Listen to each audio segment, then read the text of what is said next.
Muy buenas tardes. Vamos a reiniciar. Tenemos ya 62 médicos conectados.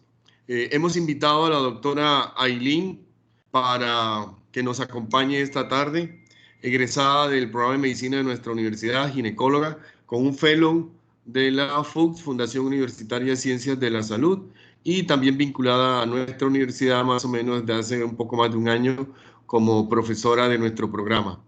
Consideramos que en este momento quizás en nuestro medio es la persona quizás con mayor autorización, dado que ella, aparte que hace obstetricia básica, pues también practica y desarrolla su fellow en medicina materno-fetal. Muy bien, buenas tardes y bueno, somos todos oídos. Te voy a dar paso, estamos grabando ya y te voy a dar paso para que utilices tu presentación. Listo, perfecto. Muchísimas gracias, doctor. Ya les voy a compartir entonces pantalla para que podamos ver las diapositivas. Listo. Bueno, ya el doctor Armando me presentó. El objetivo del día de hoy es hablar sobre la vigilancia y la atención del parto. Quiero que alguno, por favor, me confirme si estamos viendo las diapositivas.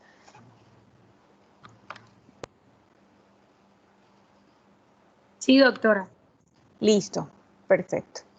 Entonces, vamos a dar inicio.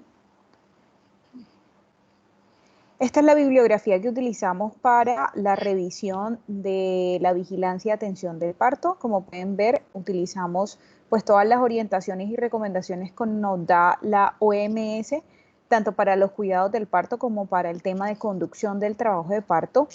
Hicimos una revisión exhaustiva de lo que es la resolución 3280, que es la que actualmente nos rige en todo el tema de cuidados perinatales y obviamente la guía de prácticas clínicas para la prevención, detección temprana de las complicaciones del embarazo, que también hace parte del Ministerio de Salud de nuestro país.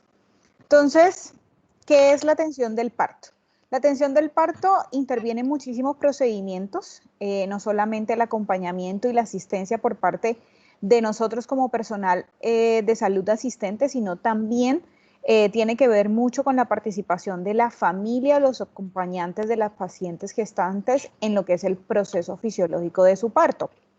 Entonces, siempre vamos a proclamar, y lamentablemente en nuestro país pues no es una de las prácticas que más tenemos como en medida, que es el parto humanizado, ¿listo? El parto humanizado no es más que es aquel donde consideramos como prioridad los deseos de una mujer, no solamente la parte médica, sino realmente las necesidades, respetando sus derechos y obviamente estimulando la parte de la intuición y lo que ella siente en el momento de ese parto.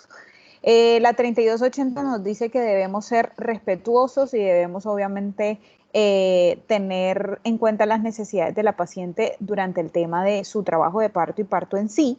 Y por ende la OMS dice que debemos de tener recursos físicos esenciales y que nuestro personal de asistencia a las pacientes gestantes en el trabajo de parto y la atención de su parto debe ser un personal competente y motivado. El trabajo de parto no solamente necesita una atención médica, sino que aparte necesita un apoyo emocional. El lenguaje que nosotros tenemos que tener con nuestra paciente es supremamente fundamental. Tienen que saber que están tratando, uno, con un paciente, dos, con una persona que es mamá y que está más preocupada por tener un bebé sano que por cualquier otra cosa. Entonces, a veces utilizamos lenguaje o el tono de la voz no adecuado para el manejo de una paciente que está en el trabajo de parto. Entonces, obviamente tenemos que tratar de hacer una mejor comunicación y que la comunicación con nuestra paciente sea efectiva. Aparte de eso, debemos tener estrategias para alivio del dolor, la vigilancia obviamente de todo el trabajo de parto, haciendo una documentación adecuada, identificando si tenemos un progreso adecuado del trabajo de parto o tenemos algún tipo de prolongación en las fases o periodos del trabajo de parto, si existe o no existe estados fetales no satisfactorios donde necesitamos hacer intervenciones diferentes en el momento de lo que es el parto. Intervienen también otras cosas como es la continuidad de la atención, la ingesta de los alimentos y de los líquidos durante el trabajo de parto y obviamente la movilidad que necesita esa paciente. Es una paciente que no debería estar totalmente estática o acostada en una cama, sino que debe tener una libre movilización en el cubículo o en el área donde esté haciendo su trabajo de parto. Chicos, por favor apaguen el micrófono porque se escucha ruido y creería que no todos pueden lograr escuchar. Listo, muchísimas gracias. Entonces, uno diría, bueno, y en los tiempos de pandemia, ¿qué vamos a hacer? El COVID-19 ha cambiado mucho el impacto en la paciente embarazada y obviamente asume actualmente un reto para la atención del parto. Todas las organizaciones de medicina materno-fetal, incluyendo el Clínic de Barcelona, la Organización Mundial de la Salud, que nos ha dado muchísimas recomendaciones en cómo tratar a la paciente embarazada y que sea paciente con COVID positivo. El Royal College, el Colegio Americano de Ginecología y Obstetricia y la Sociedad Internacional de Ultrasonografía en Ginecología nos aportan muchísimas guías y muchas orientaciones de cómo debemos. El COVID en sí no es una patología que indique un parto. Realmente es necesario optar por una mejor oxigenación en la mamita y definitivamente el momento y la vía del parto debe ser individualizado en el paciente. Depende mucho del estado clínico del paciente, la edad gestacional y de la condición del feto. Pero siempre que tengamos una paciente, ejemplo, con COVID-19, sintomática o asintomática, pues la atención de esa materna debe ser individualizada en una sala de partos. No me deja entrar, se traba esto. El uso de la mascarilla quirúrgica en todo el proceso de parto, teniendo en cuenta que el periodo expulsivo se considera como un periodo donde hay una expulsión de aerosoles y obviamente podemos tener contagio con el personal que asiste al parto y definitivamente todo el personal de salud debe utilizar equipos de protección personal. Eso es como introducción a lo que es la atención del parto y por todo el tema de pandemia que estamos viviendo actualmente. Pero entonces la pregunta es, ¿y qué es el parto? Entonces el parto no es más que es un proceso fisiológico que va a estar caracterizado y que se comprende a partir del momento en el inicio de las contracciones uterinas que deben ser regulares hasta la expulsión de un feto vivo o muerto que tenga más de 20 semanas de gestación. Aparte de eso incluye el periodo de alumbramiento, que es expulsión de la placenta, y obviamente el puerperio inmediato que corresponde a las primeras 24 horas de la paciente. La atención del parto hace referencia a todas esas medidas que nosotros como personal de asistencia médica debemos aportarle a la mujer gestante en el proceso fisiológico y dinámico de su trabajo de parto. El objetivo principal de la atención del parto por parte de nosotros como personal de asistencia médica es reducir y controlar las complicaciones durante ese proceso de parto, prevenir obviamente las complicaciones del alumbramiento que podrían ser la retención de placenta y obviamente la hemorragia posparto, que es una de las causas o de las terceras causas más importantes o de bimortalidad en Colombia. Y en definitiva la vigilancia de ese puerperio y evitar obviamente las complicaciones en el puerperio inmediato. Entonces es supremamente importante saber que siempre que estamos ante una atención de un trabajo de parto, es importante darnos cuenta a tiempo de cuáles son las posibles complicaciones de esa paciente. Por eso es importante identificar cuáles factores de riesgo tiene mi paciente, ¿sí? No solamente los factores médicos, si tiene patologías existentes durante la gestación o patologías que se generaron durante el embarazo, sino factores sociales, factores familiares que pueden obviamente modificar todo el tema de la atención de ese trabajo de parto. Entonces hay que identificar cuándo mamá tiene un verdadero trabajo de parto. Entonces, obviamente para esto debemos tener en cuenta la frecuencia y la intensidad de las contracciones. Se supone que las contracciones uterinas deben ser efectivas para poder generar una dilatación y un borramiento del cuello uterino y así poder obtener la expulsión del feto. Entonces, realmente el verdadero trabajo de parto debe ser evaluado conforme la presentación de esas contracciones uterinas. Entonces debemos evaluar el ritmo, el intervalo que corresponde principalmente al tiempo entre contracción y contracción, la intensidad de la contracción, y para hablar de una contracción efectiva debe ser mayor de 45 milímetros de mercurio, si ocasiona o no ocasiona incomodidad en la gestante, es decir, el dolor que generalmente la paciente lo refiere como en el abdomen y hacia la zona baja de la espalda o la región lumbar, el grado de dolor que puede ocasionar y obviamente si esa contracción es efectiva para ocasionar dilatación del cuello uterino. Entonces hay que saber diferenciar qué es un verdadero trabajo de parto y cuál no es, ¿cierto? Entonces, el diagnóstico inicial de una paciente en trabajo de parto. Entonces, siempre que tengamos una paciente que nos ingrese al servicio de urgencia porque manifiesta dolor abdominal que se irradia en la región lumbar, siempre hay que preguntar, obviamente, qué tipo de dolor es, la intensidad del dolor, la localización de ese dolor, y algo que yo siempre le pregunto a las pacientes porque a veces son primigestantes y no identifican cuándo es una contracción o cuándo no lo es, y es preguntar si la barriga se pone dura como un balón. La contracción hace eso, hace que la barriguita de la mamá se recoja, se ponga muy, muy, muy dura. Es muy poco perceptible los movimientos fetales en el momento en que tiene la contracción. Entonces hay que obviamente preguntarle si tenemos dinámica uterina palpable o no. Entonces, la paciente nos llegó al servicio de urgencia y lo primero que obviamente hay que evaluar es el estado de salud, nutricional, hidratación de la materna, tomar signos vitales, y dentro de los signos vitales es garantizar también y evaluar la vitalidad del feto. Entonces hay que buscar fetocardia. Si existen antecedentes familiares, personales o propios del embarazo que obviamente puedan implicar un riesgo para la paciente durante su trabajo de parto. Y en definitiva, calcular la edad gestacional para saber si tenemos una paciente en un trabajo de parto a término o en un trabajo de parto pretérmino, y que depende de la edad gestacional vamos a definir si lo vamos a dejar avanzar o no.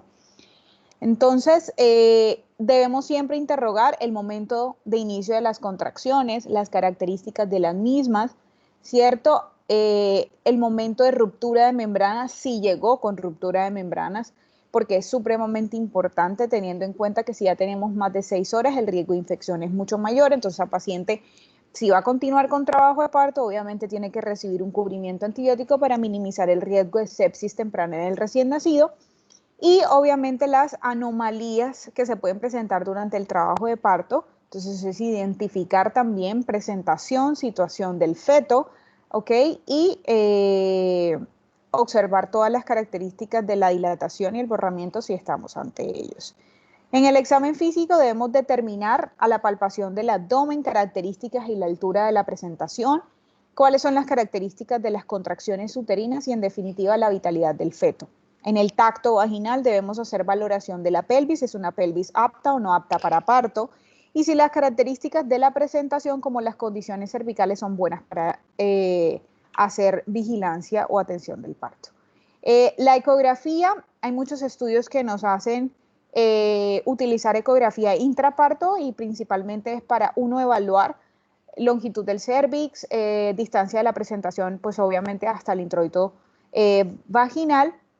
Y otra cosa que nos ayuda muchísimo con la ecografía intraparto es el cálculo del tamaño fetal para saber si estamos frente a un feto grande para la edad gestacional o definitivamente si tiene un peso mayor de 4.000, pues estamos frente a un feto macrosómico que podría ocasionar un poco de distocia durante el trabajo de parto.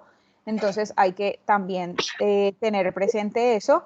Y lo otro es el estado del líquido amniótico, teniendo en cuenta que un líquido amniótico disminuido, es decir, un índice de líquido amniótico por debajo de 5 centímetros, puede ocasionar un poco de prolongación del trabajo de parto o de la fase activa del trabajo de parto, porque dificulta un poco el tema de descenso. Igualmente, si la paciente llega por una ruptura prematura de membranas, pues identificar qué cantidad se ha perdido. Entonces podemos hacer algo que se llama perfil biofísico para identificación de líquido amniótico. Entonces, siempre que tenemos una paciente que vamos a ingresar porque la identificamos como una paciente que está en trabajo de parto, una de las características principales en la evaluación del examen físico es determinar la presentación fetal. Entonces hay que determinar la situación, que es la relación que tiene el eje longitudinal de nuestro feto con la madre. ¿Listo? Lo ideal es que el feto esté longitudinal y obviamente que la presentación sea cefálica, es decir, cabeza hacia abajo. Pero también tenemos situaciones que no son aptas para parto, como es la situación transversa. Obviamente la multiparidad, que tengamos embarazos gemelares, es muy complejo. Realmente he visto muy poquitos partos de pacientes gestantes y hay una condición supremamente importante. Uno es que sea una pelvis probada, dos, que ambos fetos estén cefálicos.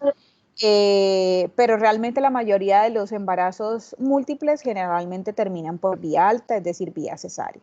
La existencia de una placenta previa obviamente implica vía alta para la terminación de la gestación. El polidramnos por el riesgo de prolapso de cordón y obviamente la muerte del feto, y obviamente las anomalías uterinas como los úteros bidelfos, que pueden limitar un poco el tema de trabajo de parto porque ocasiona distocias por las contracciones uterinas. Y la situación oblicua, cuando el ángulo de ese feto es mayor de 45, realmente limita un poco el trabajo de parto porque usualmente el feto no logra acomodarse adecuadamente y no se pone pues en una situación longitudinal 100%. La presentación es la parte del feto que va a tomar contacto con el estrecho superior de la pelvis de la madre y que va a generar trabajo de parto o genera mecanismos del trabajo de parto. Hay dos partes fetales que ocasionan o que generan mecanismos del trabajo de parto. Perdón, Aileen, perdón, Señor. parece que la diapositiva no se está viendo. ¿O será que soy yo solo? No Confirmen, sé, por favor, si la doctora... Si se ve la diapositiva, doctor. Se ve bien. Sí, se Se ve. ve. ¿Sí? Ah, bueno. Bueno. Entonces, les decía, existen dos presentaciones fetales que pueden lograr generar mecanismos del trabajo de parto y son la cabeza del bebé, ¿ok? Y la colita del bebé, las nalguitas. Entonces, podemos tener presentaciones encefálicas y presentaciones de nalgas o podálicas o pélvicas. La posición hace relación a lo que es, o hace referencia a lo que es la relación entre el dorso fetal según el lado derecho o izquierdo de la madre. Entonces es más que todo identificar de qué lado está la espalda del bebé, si es derecho o es izquierdo, para saber cómo va a rotar el bebé haciendo los mecanismos del trabajo de parto. Y la actitud del feto, en definitiva, siempre debemos de palpar, siempre este feto debe estar en flexión, es decir, flexión del mentón sobre el tórax, flexión de las caderas sobre el abdomen, flexión de las rodillas, de los muslos sobre las caderas. Entonces, realmente habla más de la relación que guardan los distintos segmentos del cuerpo entre sí y obviamente la actitud debe ser en flexión y no en distensión o extensión. Para la identificación de esos parámetros, obviamente debemos hacer maniobras de Leopold. Entonces, existen 4 maniobras de Leopold que fueron descritas en 1894 y desde ese momento venimos haciéndolas y no se pueden pasar de moda. Creo que es una de las cosas en obstetricia que no pasan de moda. Y es que todo médico debe saber las maniobras de Leopold para poder identificar situación, presentación, posición y aptitud fetal. Entonces, en la primera maniobra, el objetivo es identificar la situación y la presentación y lo hacemos frente a nuestra paciente, ¿cierto? Entonces nos permite identificar el polo fetal que ocupa el fondo del útero, ¿ok? Entonces, obviamente la presentación pélvica va a producir una sensación de masa nodular, mientras que la cabeza se va a percibir como dura y redonda. Entonces, nosotros en la primera maniobra vamos a ir a buscar el fondo del útero. ¿Qué encontramos ahí? La segunda maniobra vamos a hablar de la orientación o de la posición, es decir, identificar el dorso del bebé, ¿es derecho o es izquierdo? Entonces, como lo pueden ver, nosotros frente a nuestra paciente nos vamos a ir a buscar el fondo en la primera maniobra. Vamos a colocar acá el puntero. Listo, entonces vamos a ir al fondo, es bimanual, vamos a utilizar las dos manos y vamos a buscar qué ocupa el fondo, si son las nalgas del bebé o la cabeza del bebé. La segunda maniobra, igualmente frente a nuestra paciente, las dos manitos y vamos a identificar dónde está el dorso, la espalda del bebé, para definir si es derecho o es izquierdo. Tercera maniobra, vamos a confirmar la presentación y esa la vamos a ir a buscar en el estrecho superior de la pelvis para identificar si tenemos el polo cefálico o la parte de la pelvis del bebé. Y la cuarta maniobra confirma la presentación y el grado de descenso. Entonces, la tercera maniobra, con una sola mano, vamos a ir al estrecho superior de la pelvis de la mamá y vamos a identificar y corroborar la presentación de ese feto. Y con la cuarta maniobra, vamos a estar dándole la espalda a la cabeza de la mamá y es bimanual, identificando obviamente la altura de la presentación y el grado de descenso de esa presentación fetal.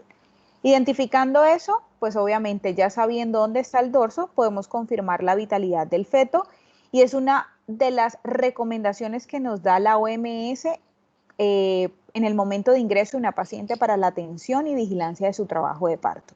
Entonces, lo que realmente recomienda la OMS es la auscultación mediante un dispositivo de ecografía Doppler o estetoscopio de Pinart para evaluar el bienestar del feto al ingreso del trabajo de parto. No es recomendación de rutina utilizar una cardiotocografía, es decir, la monitoría fetal, para definir evaluación o bienestar del feto. Solamente es necesario si vemos que hay algún tipo de alteración con la frecuencia cardíaca fetal o si observamos que no existe una buena tolerancia a las contracciones por parte del feto. Usualmente en todas las salas de parto de rutina, la paciente llega, identificamos que está en un trabajo de parto, identificamos en qué fase del periodo de dilatación y de borramiento está y hacemos una monitoría al ingreso para identificar tolerancia de la contracción y más que todo es para evaluar la actividad uterina, la intensidad y la regularidad de la misma. Entonces, realmente se puede reconsiderar y es que nosotros de rutina hacemos una monitoría fetal para evaluar bienestar al ingreso de esa paciente para el trabajo de parto. Pero si no lo hacemos, pues la OMS nos cubre de que no es necesario tenerlo que hacer. ¿Listo? Entonces, ¿qué características de la contracción tenemos que definir para nosotros poder decir si tenemos una buena contracción que nos va a ayudar a que el periodo de dilatación y borramiento avance y no tengamos prolongación de este mismo? Entonces, debemos evaluar el tono, la intensidad, el acmé, la frecuencia, el intervalo, la duración y la actividad uterina en sí.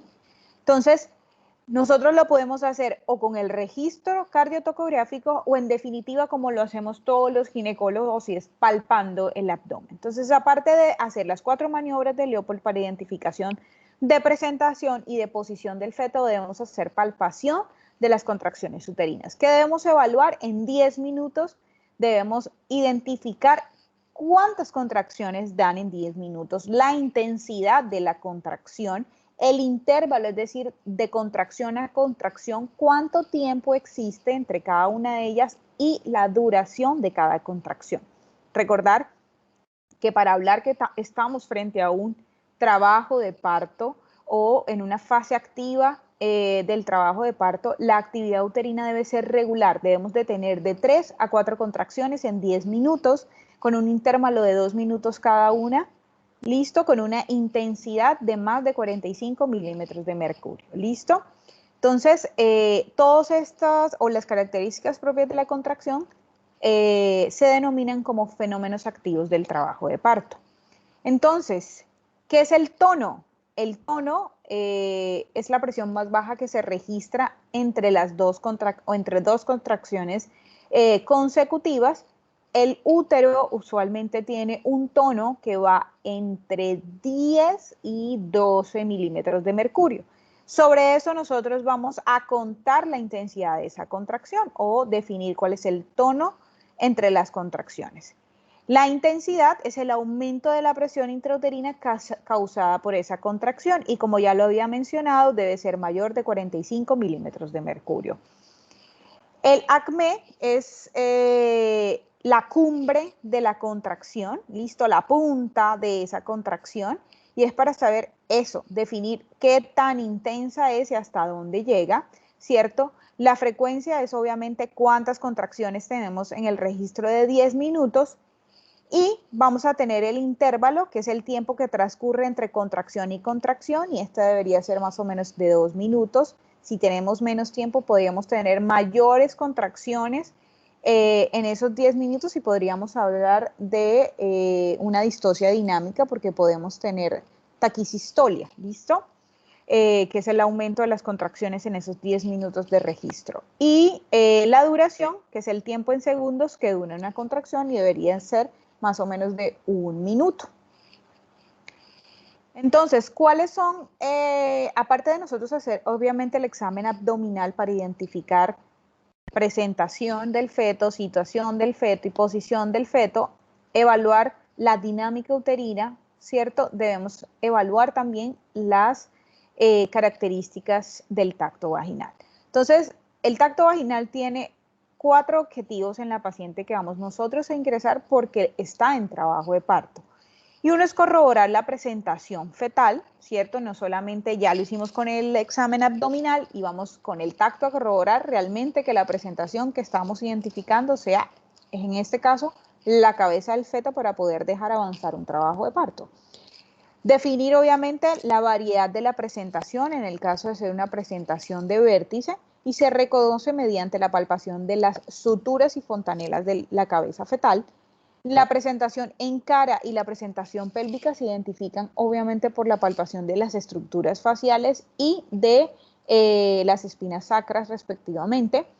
Y el tercer objetivo es definir la altura de la presentación y las condiciones del cérvix como el cuarto objetivo, que es definir dilatación y borramiento del mismo. Entonces, vamos a identificar presentación y variedad de la presentación. Entonces, lo ideal es que tengamos una presentación cefálica, pero esta a su vez puede variar y ser una presentación en vértice, ¿cierto? Que debería ser la ideal. Una presentación en cara, una presentación en brecma y una presentación de frente. Cada una de las presentaciones presenta unos diámetros diferentes y hace que pueda limitarse el trabajo de parto. No todas las presentaciones cefálicas llegan a un parto o a un avance del trabajo de parto. Realmente el vértice es lo ideal. La presentación de cara llega a tener un diámetro adecuado, es decir, un diámetro entre la frente y el mentón, la carita solamente del bebé, que es más o menos de unos 9 a 10 centímetros, y esa puede lograr un parto vaginal, pero en definitivamente la presentación en brecma y la presentación de frente tienen diámetros mayores que la pelvis de la madre y son limitados para el trabajo de parto. Entonces, si la presentación es de vértice, con los dedos, al nosotros hacer el tacto, uno desliza de posterior a anterior para identificar las suturas. ¿Listo? Y así definir cuáles son los puntos de reparo para identificar la variedad de posición de esa presentación en vértice. Entonces, el punto de reparo siempre va a ser el hueso occipital o la fontanela posterior, ¿cierto? Que será el punto de referencia para poder definir la variedad de presentación. Bueno, acá tenemos las características de la cabeza del feto, la fontanela menor o la parte de la fontanela posterior, y acá tenemos la fontanela mayor o brecmática, ¿listo? Las otras presentaciones, cefálica de frente, entonces vamos a tener una deflexión moderada de esa cabecita y probablemente ese diámetro va a ser límite para no dar progreso al trabajo de parto. La parte de la presentación en cara, como lo pueden ver, ese diámetro puede ser bastante cómodo, pero cuando nazca el bebé realmente van a ser de carita, tiene riesgo de máscara equimótica y limita un poco a la extracción de la cabeza fetal, pero es uno de los trabajos de parto que se logra llevar sin complicaciones. Y en definitiva la presentación en brecma, que tampoco no logra hacer un coronamiento adecuado, a menos que la mamá tenga una excelente pelvis que logre obviamente tener ese bebito a través de los genitales. Y las variaciones de la presentación de nalga, que realmente en muy pocas veces logramos trabajos de partos en posición de nalga. Realmente cuando identificamos que el feto tiene una presentación pélvica, lo derivamos a terminación del embarazo por vía alta, pero hay condiciones en que nos puede llegar este trabajo de parto así, y es que la paciente haya hecho un trabajo de parto en su casa y cuando llega en expulsivo con el feto ya, ejemplo, coronando, pues en este caso no sería coronando, sino ya con la presentación de esas nalgas a nivel del introito vaginal. Entonces uno dice, ¿ya qué más vamos a hacer? Entonces, ocasionalmente podemos atender este tipo de trabajo de parto, pero si nos da tiempo de tener una terminación del embarazo por vía alta, pues es lo ideal. Usualmente, cuando son partos prematuros, es decir, menores de 37 semanas, pueden ser un poco más fáciles porque los bebés son un poco más pequeños, pero recordar que el problema de este feto en la extracción, uno es la retención de los hombros y la retención de la cabeza fetal. Entonces hay ciertas condiciones para atender un parto en pélvica, y es que siempre tenemos que recurrir a la realización de episiotomías, en muchas ocasiones hasta episiotomías bilaterales o bastante amplias, para poder lograr una adecuada extracción de la cabeza fetal y que no nos haga retención de la misma. Pero la idea es derivarlos. Y la situación transversa, que en definitiva no es una presentación que genere mecanismos del trabajo de parto, pero la podemos encontrar también, una paciente que comienza a tener contracciones y cuando vamos a tocar el feto está transverso. ¿Listo?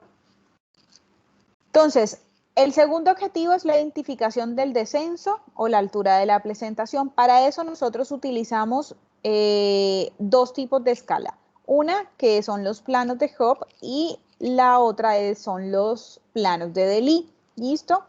Ellos son muy parecidos y la verdad es, Delis es un poco más fácil, pero Hope es muy interesante hacerlo. El primer plano de Hope corresponde al borde superior de la sínfisis del pubis y el promontorio. ¿Listo? Entonces es muy fácil identificarlo porque eso lo podemos hacer por el abdomen, identificar si la cabeza fetal la tenemos ahí en el estrecho superior de la pelvis materna. El segundo plano, ¿cierto?, es el borde inferior de la sínfisis del pubis. Eso ya lo hacemos en el tacto, ¿ok?, vaginal, y es identificar el borde inferior de la sínfisis, mirar que ya esté por debajo de eso. El tercer plano, que son las espinas ciáticas, listo, y es lo que nosotros hablamos de encajamiento completo de esa cabeza fetal. Y el cuarto plano, que es paralelo a los anteriores, pero es a nivel del coxis y prácticamente ya es cuando bebé está coronando. Y los planos de Delis, que son un poco más fáciles. Uno, el plano principal es el plano 0, ¿ok?, que corresponde al tercer plano de Hope, que son las espinas ciáticas, o lo que nosotros hablamos de encajamiento completo de la cabeza fetal. Listo, y de ahí hacia arriba vamos a restar -1, -2, -3, -4 centímetros. Listo, que el -4 corresponde al plano 1 de Hope. Listo, que corresponde al borde superior de la sínfisis del pubis y el promontorio, y a partir de ese plano 0 hacia adelante vamos a contar +1, +2, +3, y siendo +3, ¿cierto?, ya el coronamiento de la cabeza fetal, o lo que es paralelo a los planos de Hope a nivel del coxis. Entonces el plano de Delis son un poquito más fáciles como de identificar. Condiciones cervicales. Entonces debemos que el examen debe ser completo y dar una información sobre, 1, la amplitud y la elasticidad del perineo. Entonces no solamente es meter los dedos y examinar la vagina hacia adentro y el cuello uterino, no, realmente debemos evaluar toda la zona de los genitales de la paciente, que incluye el perineo. ¿Por qué? Porque hay ciertas condiciones que pueden hacer que ese parto pueda terminar en una complicación, teniendo en cuenta que puede terminar en un desgarro del perineo. Entonces hay que evaluar la amplitud y elasticidad de ese perineo y obviamente la longitud del mismo. Situación, grado de reblandecimiento y borramiento más la dilatación del cuello uterino, la existencia o no de la bolsa de las aguas, o la existencia o no de una ruptura o todavía las membranas íntegras las membranas amnióticas íntegras en el momento del trabajo de parto. Las características de la presentación, la aptitud, la posición, la variedad y la estación, como ya lo habíamos mencionado previamente. Si tenemos prosidencia, que es decir, el cordón umbilical por delante de la presentación, listo, ya sabemos que si tenemos membranas íntegras, palpamos una masa blanda, gelatinosa, que palpita, ese es el cordón umbilical, y si debemos identificarlo y saber que si rompemos la membrana, lo primero que va a salir es el cordón. Si la paciente está con contracciones activas, lo que vamos a hacer es que ese cordón se va a comprimir con la cabeza fetal y eso puede lograr en una muerte intrauterina durante el trabajo de parto. Entonces, prosidencia del cordón, no podemos dejar que avance a menos de que rechacemos ese cordón. Pero si la presentación está encajada, es muy difícil lograrlo. Las características de la pelvis y la identificación de los signos de desproporción cefalopélvica en esa paciente. Entonces, evaluando todas esas condiciones, vamos a identificar borramiento, que como lo saben se expresa en porcentaje, que va de 0 a 100%, la dilatación, que es el efecto físico de las contracciones uterinas, y obviamente es una dilatación que se expresa en centímetros y el objetivo es llegar a 10 centímetros. Las membranas ovulares, ok, identificar si tenemos membranas íntegras o no íntegras, o si están siendo expulsadas a través del cérvix. ¿Listo? Entonces, esto es una imagen para que nos hagamos a la idea cómo es un cuello dilatado, cómo es un cuello borrado. ¿Listo? Entonces, siempre me gusta hablar de que cuando tenemos un cuello formado y cerrado es pensar en una botella de cerveza larga. ¿Cómo se siente? Se siente un orificio pequeño y definitivamente un embudo muy, muy, muy largo y duro. Mientras que el cuello borrado es como la botella de la leche. Tiene un cuello que está totalmente adelgazado y cortico, listo, y que obviamente la dilatación depende mucho de ello. Entonces acá podemos ver la otra imagen de cómo puede haber la expulsión de esas bolsas amnióticas a través de ese cuello dilatado. Entonces, para el diagnóstico inicial del trabajo de parto, debemos considerar que la paciente al momento del ingreso debe cumplir con ciertos criterios. Uno, tener una dinámica uterina regular, que ya lo dijimos, de 3 a 4 contracciones en 10 minutos, ¿cierto? Con un intervalo de 2 minutos, una intensidad adecuada, es decir, más de 45 milímetros de mercurio y una duración mínima de 60 segundos. Un borramiento cervical mayor del 50% y una dilatación de ese cuello mayor de 4 centímetros.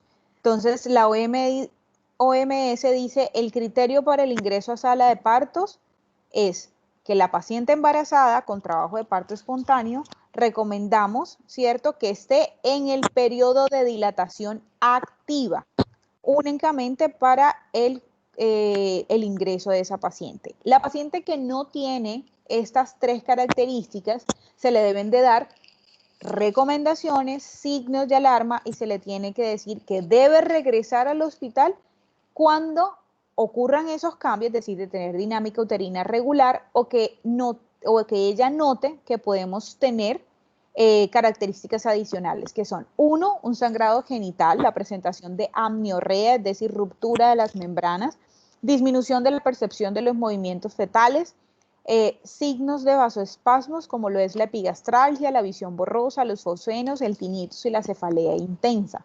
Entonces, si la paciente no está en un periodo de dilatación activa, la podemos enviar a casa con recomendaciones y signos de alarma para volver a ingresarse. ¿Qué pasa con la atención del parto? Entonces, siempre que tenemos una paciente que ya la encontramos que está en una fase de dilatación activa del trabajo de parto y la vamos a ingresar a sala de partos, tenemos que tener en cuenta que ese bebé va a tener o se van a generar unos mecanismos para lograr un trabajo de parto adecuado. Entonces, ¿qué son los mecanismos del trabajo de parto? Es el conjunto de los movimientos y los cambios de la orientación parcial o general que va a ejecutar el feto a través del conducto del parto. Entonces, esto ocurre obviamente como consecuencia a una contracción uterina adecuada y en el caso del periodo de expulsivo a un pujo dirigido de la madre. Entonces, siempre que tenemos un bebé en presentación cefálica de vértice, debe lograr una acomodación en el estrecho superior materno, un encajamiento a nivel de las espinas ciáticas, debe hacer flexión, descenso, rotación interna de la cabeza fetal, extensión, listo, cuando ya ha coronado, una rotación externa para la expulsión de la cabeza fetal, y por último la expulsión del hombro anterior y posterior, que generalmente en este último mecanismo nosotros le ayudamos un poco a ese bebé para lograr una extracción o un nacimiento completo. Como pueden ver en la imagen, es un bebé que hace todos sus mecanismos de rotación, descenso, extensión y rotación externa para lograr la expulsión completa a través de la pelvis materna. Entonces, la OMS publicó cuáles son las recomendaciones para los cuidados durante el trabajo de parto y que esa paciente viva una experiencia positiva en su parto y no que termine traumatizada porque tuvo un parto vaginal. Entonces, todos lo que vamos a hablar son las recomendaciones que nosotros tenemos que tener en cuenta para la vigilancia del trabajo de parto cuando ya aceptamos una paciente en sala de partos. Entonces, antes nos decían, la paciente tiene que llegar con el vello púbico rasurado, debería de tener por lo menos el día antes de haber iniciado las contracciones, colocarse un enema para tener evacuación completa de la ampolla rectal, el tacto vaginal que debemos estarlo haciendo cada hora o cada 2 horas, listo, y obviamente el registro continuo de cardiotocografía durante el trabajo de parto. La OMS dice no al rasurado. La paciente, pues uno siempre le hace la recomendación y es que tenga un vello púbico que obviamente no sea abundante, que tenga un cuidado genital pues adecuado. Ya no necesitamos la evacuación de esa ampolla rectal ni 1 ni 2 días antes. Realmente el que la paciente esté con deposiciones líquidas empeora porque con cada contracción y la presión a nivel de la ampolla rectal va a salir mayor cantidad de materia fecal y eso podría tener contaminación del área genital, que obviamente va a predisponer a contaminaciones en el feto. Entonces recordar que esa paciente que tiene un cultivo rectal o vaginal positivo para estreptococo del grupo beta, ¿cierto?, tienen más riesgo de presentación de sepsis temprana o de neumonías en el recién nacido. Entonces, estar esa paciente con deposiciones líquidas todo el trabajo de parto no es bueno. ¿Listo? Entonces, esa queda borrada ahí y tachada. Los tactos vaginales definitivamente es un tacto que se hace al inicio del ingreso de la paciente, listo, entonces la paciente nos llegó, la examinamos, le hicimos su primer tacto, determinamos en qué fase del trabajo de parto está, ¿cierto? Y de rutina, la recomendación es que cada 4 horas nosotros valoremos a la paciente con un tacto vaginal para poder identificar si tenemos prolongación del trabajo de parto activo o si hay algún tipo de irregularidad, ¿ok?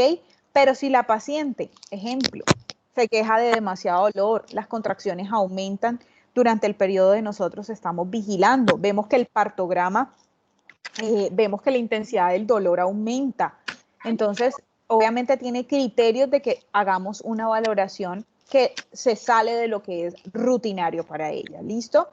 Y como les había comentado, la cardiotocografía continua en el trabajo de parto, no. Vigilancia de la frecuencia cardíaca fetal, sí, pero ponerle un monitor todo el tiempo a la paciente durante su trabajo de parto no es una recomendación, ¿listo?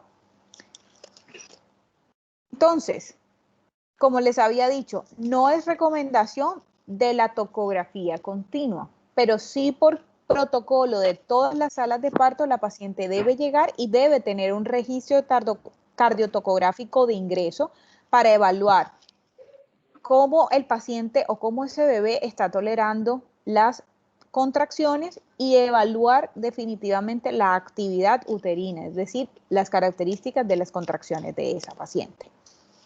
Entonces, para eso nos regimos siempre por las categorías que nos expuso la Asociación Americana el Colegio Americano de Ginecología y Obstetricia en el 2005, con la participación del Royal College, que nos ofrecieron una nueva clasificación de la cardiotocografía. Entonces, la idea es evaluarla, ¿cierto? Y siempre tener registros tranquilizadores o categorías 1, que corresponde a frecuencias cardíacas dentro del límite de 110 a 160, una variabilidad adecuada de la frecuencia cardíaca que siempre debe ser mayor de 5 latidos por minuto.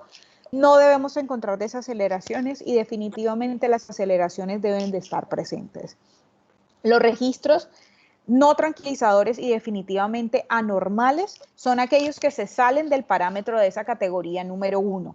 ¿Y qué necesitan esos pacientes? En definitiva, hacer maniobras de reanimación intrauterina, listo, con un objetivo. Uno, que al repetir ese registro cardiotocográfico tengamos un registro tranquilizador. Si lo tenemos, podemos seguir adelante con el trabajo de parto. Y lo segundo es que si definitivamente tenemos un registro que es totalmente anormal, es decir, que el bebé tiene desaceleraciones complejas, tardías, listo, o tenemos un registro sinusoidal, lo que tenemos que hacer son maniobras de reanimación para disminuir ese sufrimiento fetal o esa pérdida del bienestar del feto y poder llevar a la paciente a una terminación de su embarazo por vía alta, por el riesgo o por la pérdida del bienestar fetal. ¿Listo? Entonces, por eso también es importante sí tener el reconocimiento o sí realizar una monitoría intraparto para poder lograr identificar a tiempo si estamos frente a un registro no tranquilizador o en definitivamente anormal. Entonces, ¿cuáles son las etapas o los periodos del trabajo de parto? Son 3, súper importantes que nunca debemos olvidar, porque de esto depende la vigilancia y esto es a lo que nosotros le llamamos atención real del trabajo de parto. Entonces son 3 periodos, el periodo de dilatación, borramiento, listo, el segundo periodo que corresponde al periodo de expulsivo o nacimiento y el periodo de alumbramiento, listo. Entonces vamos a ir desglobando cada uno de esos periodos y cuáles son las recomendaciones para su vigilancia y su atención. Entonces, el periodo de dilatación y borramiento, vamos a encontrar que por definición, ¿cierto? Uno es el primer periodo del trabajo de parto y este se divide en 2, en la fase de latencia y en la fase de dilatación activa o la fase activa del periodo de dilatación y borramiento. Entonces, en la fase de latencia, ¿cierto? Es un periodo que se caracteriza por contracciones uterinas que van a ser dolorosas, vamos a tener cambios cervicales variables que incluso puede tener un grado de borramiento y progresión mucho más lenta de la dilatación. Por favor, apagar los micrófonos que se escucha el ruido. Entonces, la fase de latencia siempre vamos a tener borramiento de ese cuello uterino y dilatación, pero la dilatación generalmente no supera los 5 centímetros. Y si ustedes se van a los libros, la literatura lo que nos habla es que el borramiento es menor del 80%. ¿Listo? Entonces siempre tenemos que tener en la cabeza, borramiento lo hay, sí, menor al 80%. Dilatación lo hay, pero siempre menor a 5 centímetros. Esa es fase de latencia y vamos a tener contracciones uterinas dolorosas que pueden ser regulares. El periodo de dilatación activa o la fase activa del trabajo de parto corresponde a contracciones uterinas que son dolorosas, regulares, ¿cierto? Y que tienen un grado importante de borramiento y dilatación. Y acá vamos a tener dilataciones superiores a 5 centímetros y podemos encontrar borramientos superiores al 80%. ¿Listo? Esto es el partograma y se los presento a todos los de la charla. Esto lo vamos a encontrar en todas las salas de parto. ¿Listo? El partograma fue expuesto por el CLAP. Es una forma de nosotros hacer una vigilancia adecuada del trabajo de parto y es un flujograma prácticamente que incluye todo lo que nosotros necesitamos para hacer una buena vigilancia de ese trabajo de parto, identificar a tiempo los riesgos, las complicaciones y poder hacer una intervención oportuna en esa paciente. ¿Listo? Entonces, como podemos ver, vamos a tener nombres y apellidos de la paciente, el momento del ingreso a la sala de partos, el número de historia clínica de la paciente. ¿Ok? Vamos a tener la posición. Entonces, ¿en qué posición está nuestra paciente para el trabajo de parto? ¿Está vertical, es decir, está de pie, o está horizontal, la tenemos acostada en cama? ¿Ok? La paridad de la paciente, entonces saber si es el primer parto de la paciente o es el segundo o es el tercero, entonces clasificarla como nulíparas o multíparas. Listo, el estado de las membranas, si son íntegras o son rotas, y depende de obviamente el tipo de paciente, si es multípara o nulípara. Y hay una porción o un criterio súper importante del partograma, y es que depende de estas características, así va a ser las horas o los minutos para la construcción de las curvas de alerta y las curvas de acción durante nuestro partograma. ¿Listo? Entonces acá vemos en esta zona del partograma cuántas son las horas o los minutos que deben pasar para nosotros lograr un avance en el periodo de dilatación o un avance en la fase activa del trabajo de parto. ¿Listo? Entonces, acá hay una señalización que es a partir de acá, de la dilatación en 5 centímetros, es donde vamos a iniciar el dibujo de nuestras curvas de alerta y de acción, y obviamente la curva de la paciente en sí. Hay otras características del partograma que incluyen los planos, ¿listo? Los planos de descenso de la presentación, que vamos a tener tanto los planos de Hop como los planos de Deli, y debemos de ir dibujándolos. Entonces, en definitiva, acá tenemos los planos de Hop y debemos de identificar cuál es la variedad de posición en vértice y así dibujarla. Si está occipito posterior, si está occipito posterior derecha o izquierda, si está occipito anterior derecho o izquierdo, ¿listo? Y así nosotros ir dibujando el descenso de esa presentación.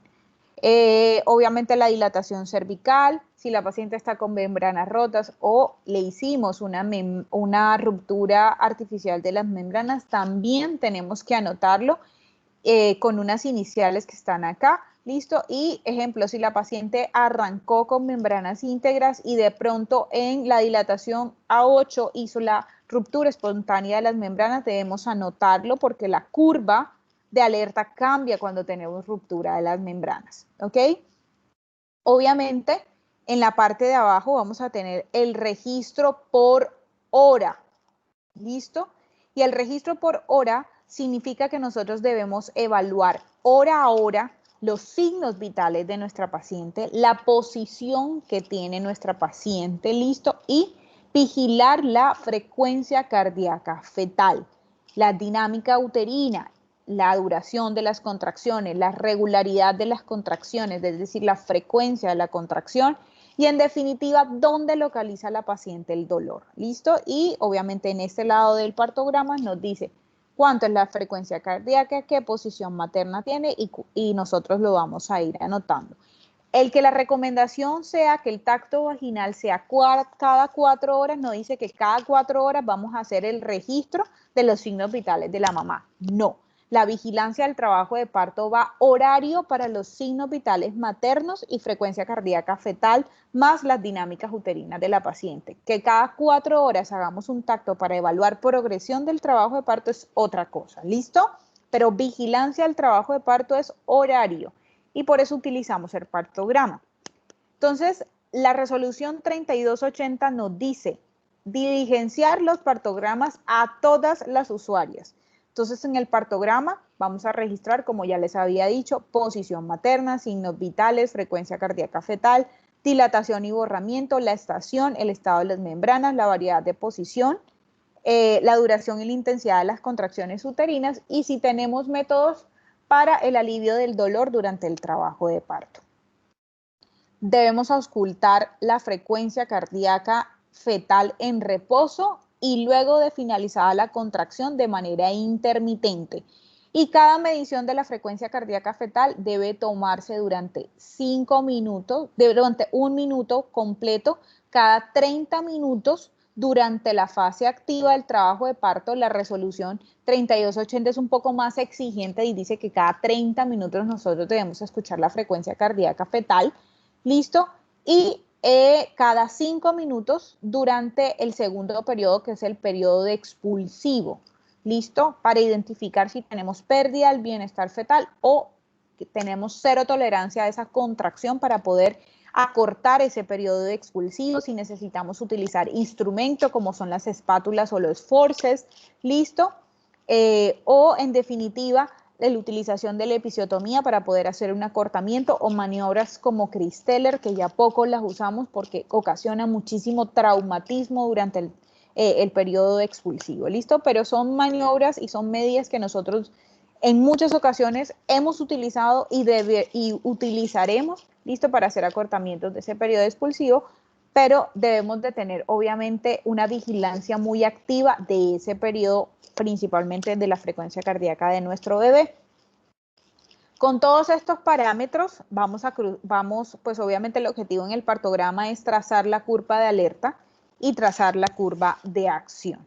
¿Listo? Para así valorar la necesidad o si tenemos o si estamos en presencia de una prolongación del trabajo de parto, si tenemos un parto obstruido y si debemos continuar con la vía vaginal o en definitiva no debemos tener terminación del embarazo por vía alta, por sufrimiento fetal agudo. Entonces, ¿qué nos dice la OMS en su guía de conducción del trabajo de parto? Es que se recomienda la utilización del partograma a partir de la fase activa con una línea de acción a las 4 horas para poder así monitorizar un progreso del trabajo de parto. ¿Listo? Tenemos la evidencia y lo que nos dicen es que en aquellos pacientes donde tú haces una línea de alerta versus el partograma con línea de alerta y línea de acción, no hay una diferencia significativa entre ambos. Por eso es la recomendación de solo dibujar la línea de acción a 4 horas. Anteriormente, y se los digo porque a mí me lo enseñaron así, y era que nosotros dibujábamos 3 curvas en el partograma. Uno, ¿cierto? La curva que hacía la paciente, ¿ok? Al ritmo que ella llevaba sus contracciones y su dilatación, había una segunda línea, que era la línea de alerta, ¿cierto? Que se pinta a las 2 horas o según las indicaciones del partograma. Entonces uno comienza pintando esa línea de alerta, ¿ok? Con los parámetros de tiempo que nos da el partograma, ¿ok? Y uno a las 2 horas de la línea de alerta pintaba la línea de acción, ¿listo? Es decir, que la línea de acción eran 4 horas después de la línea pues que nosotros le pintábamos a la paciente o de la curva de la propia paciente. Antes nos decían, la línea de alerta te dice, ojo, ojo, algo está pasando y tienes que comenzar a hacer intervenciones. ¿Listo? ¿Para qué? Para no sobrepasar la línea de acción, sino que ya tú comenzabas a tener intervención a partir de la línea de alerta. Pero ¿qué lográbamos con eso? Y es que si nosotros comenzábamos a intervenir a partir del sobrepasar la línea de alerta o la curva de alerta, terminábamos ¿en qué? En operar a la paciente. No hizo progresión del trabajo de parto, se estancó, no descendió, pero si no le diste la oportunidad de durar esas 4 horas que debía para poder hacer una acción, sino que le pusiste oxitocina, la señora no aguantó la oxitocina, entonces hiciste que hiciera taquisistolia, es decir, muchas contracciones en esos 10 minutos, te tocó suspenderle la oxitocina, hidratar a la paciente, ponerla en decúbito lateral izquierdo y en definitiva decir que tenías riesgo de pérdida fetal y la señora terminó en una cesárea. Teniendo en cuenta todo eso, la OMS dijo, no pintes la línea de alerta, pinta la línea de acción. Dale chance a la paciente de sus 4 horas, ¿listo? Y si tú ves que la línea de la paciente o que la curva de la paciente está sobrepasando esa línea de acción, entonces comienza a actuar y a hacer intervenciones para lograr un adecuado trabajo de parto. Y si en definitiva no tienes una progresión adecuada, identifica por qué está obstruyéndose el parto y dale una solución. Y si en definitiva es terminación vía alta, pues dale terminación de vía alta sabiendo que hiciste las cosas de forma correcta. Entonces, la duración del trabajo o del periodo de dilatación y borramiento se le tiene que informar a la paciente que el trabajo de parto o el periodo de dilatación y borramiento pues tiene unos tiempos. Antes nos decían, la paciente nulípara tiene tanto tiempo para dilatar, tanto tiempo para borrar, tanto tiempo para descender.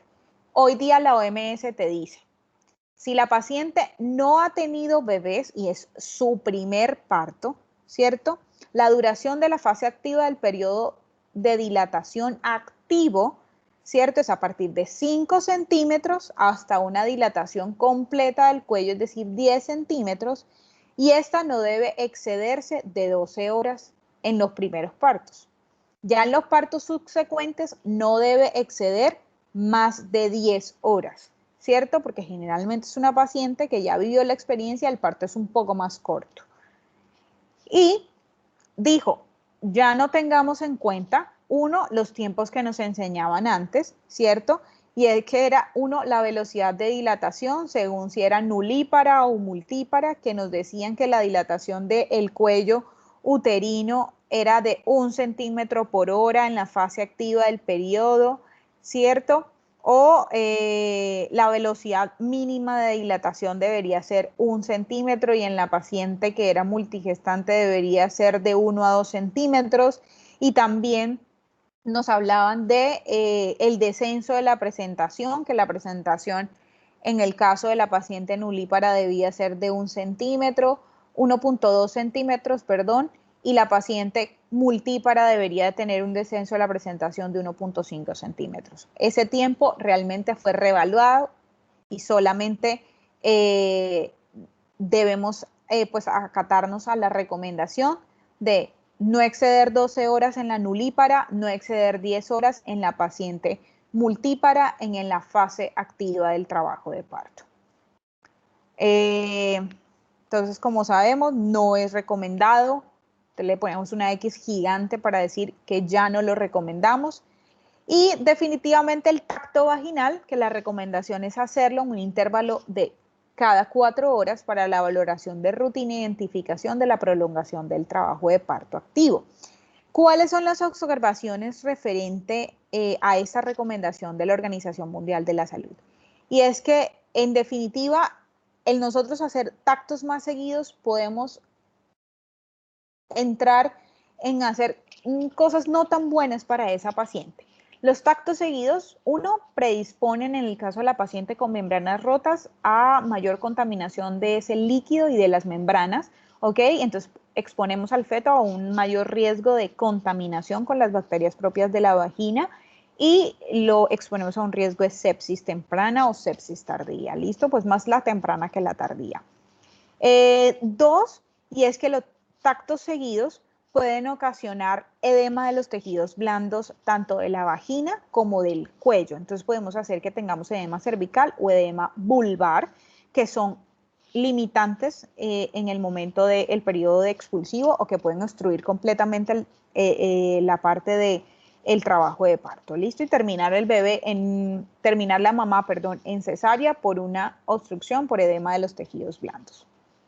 Entonces, en definitiva, por eso es el aumento de las horas para lograr identificación con el tacto vaginal en esa paciente. Y que ellos con la investigación pues se dieron cuenta que había más beneficios dándole más chance a la paciente que haciendo un acortamiento de esos tactos o prolongación de esos tactos. Porfa, cerrar el micrófono, chicos. Con respecto a la aplicación del paquete de cuidados para el manejo activo del trabajo de parto, ¿listo? ¿Y a qué le llamamos un manejo activo al trabajo de parto o las maniobras para hacer un manejo activo del trabajo de parto? Uno, la colocación de oxitocina. Entonces, si tenemos una paciente que tiene contracciones flojas, que no está llegando pues al umbral que nosotros debemos, entonces le ponemos oxitocina para lograr una adecuada actividad uterina y poder así lograr un periodo de dilatación y borramiento en las horas correctas, ¿cierto? Y evitar una prolongación de la primera fase o del primer periodo del trabajo de parto. La realización de amniotomías tempranas, listo, más la conducción de oxitocina o el uso solo de oxitocina para prevenir el retraso de la fase activa o el uso solo de la amniotomía, listo, para así hacer un estímulo de más y hacer que la paciente tenga una actividad uterina regular o mucho más rápida, el uso de antiespasmódicos para aliviar el dolor o el mismo uso de la conducción, ¿cierto? O el alivio del dolor para reducir el uso de la conducción. Todos fueron evaluados en estudios comparativos de Cochrane y dijeron no hay una diferencia significativa, ¿cierto? En hacerlos y no hacerlos. Y obviamente el grupo en el que tú lo haces, sí, puede lograr resultados satisfactorios, pero a veces no los puedes lograr y lo que vas a hacer es aumentar la tasa de grupos de cesárea, la paciente no va a ver una buena satisfacción, ¿listo? Pero en definitivamente la tasa de cesáreas puede ser mucho más alta porque a veces tienes conducciones fallidas o la paciente no puede evolucionar de forma favorable a pesar de que tú le estás haciendo esas maniobras de manejo activo en la fase o en el periodo de dilatación y borramiento en su fase activa. Siempre tenemos que evitar la deshidratación y dentro de la vigilancia de nuestro trabajo de parto nosotros tenemos que evaluar que nuestra paciente tenga una adecuada ingesta de líquidos. Ingesta de líquidos orales y una administración de líquidos endovenosos por vía periférica, ¿listo? Entonces es una recomendación de la OMS y es que podemos darle, ¿cierto? A la paciente que es de bajo riesgo, ¿ok? Que está con un trabajo de parto, la ingesta de líquidos o alimentos blandos durante el trabajo de parto y hay muchísimas revisiones que nos dicen de que la paciente debe tener una ingesta de líquidos claros, no de alimentos sólidos, pero sí de líquidos claros. Y esos líquidos claros implican que no solamente pueda tomar agua, sino que esa paciente también puede tomar, ejemplo, suero fisiológico, listo, que contenga sales minerales. Conocí un anestesiólogo hace muchos años que me decía, oye, ven, dale Gatorade, esas bebidas energizantes para hidratar, tú le puedes dar a la paciente. Y obviamente si está con una tolerancia adecuada al dolor, le puedes dar caldos a la paciente, nada sólido. Pero realmente la recomendación siempre es líquidos claros a la paciente durante el trabajo de parto, sí o obviamente exceder la administración de lo mismo, porque uno lo que prevé es que uno durante el periodo expulsivo no vaya a tener vómitos y que obviamente eso implique que pueda tener regurgitaciones durante la parte del expulsivo y en definitiva si la paciente, nosotros vamos a decir alto al trabajo de parto y vamos a pasar a terminación del embarazo por vía alta por X o Y motivo, la paciente ha venido consumiendo comida y el anestesiólogo te va a decir, oye, tienes que tener un límite de ayuno de 6 horas y no lo tiene. Y es más fácil manejar líquidos que obviamente manejar la ingesta de alimentos sólidos. La movilidad y la posición de la paciente es importante. Tú no puedes tener a la paciente acostada todo el tiempo. Depende mucho de lo que la paciente prefiera. Si ella prefiere movilizarse, pues que lo haga, obviamente teniendo en cuenta que no se puede salir del cubículo, que tienes que tener en cuenta que la paciente puede tener riesgo de caída, pero siempre recordar que ella puede tener una libre movilización y obviamente uno tiene que alentarlo porque la movilidad le ayuda a tener un trabajo de parto un poco más rápido, pero si la paciente quiere estar acostada, pues acostada se le va a hacer la vigilancia de su trabajo de parto. Entonces, ambas situaciones están recomendadas. ¿Qué pasa con la analgesia? ¿Podemos darla? ¿No la podemos dar? La mamá tiene que sufrir todo el dolor y tolerar ese dolor del trabajo de parto.